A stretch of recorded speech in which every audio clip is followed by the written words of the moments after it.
pa-flex po ng crossbuds nyo, sir. Ayan, may nagpapa-flex ng crossbuds natin. So ipapakita ko yung mga hawak ko dito. Ito yung una, yung camouflage natin na crossbuds. 5950, size nito 738. Paikutan natin siya.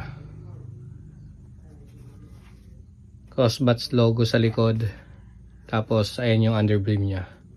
Hit hard, run fast. Tapos ayan yung loob. So ayan yung una natin. Ito naman yung pangalawa. Yung black natin na crossbuds. Solid din ng pagkaka-embroidery niya, no? Paganda. Size din ito 738, 5950. Yung IRA logo dito sa side. Crossbuds logo dito sa likod. Black underbrim. Then yan yung loob. So ayan yung dalawang crossbuds natin. Sa nagpapaplex nito, big shoutout sa'yo, bossing. Baka makapili ka dyan ng gusto mo. PM mo lang ako.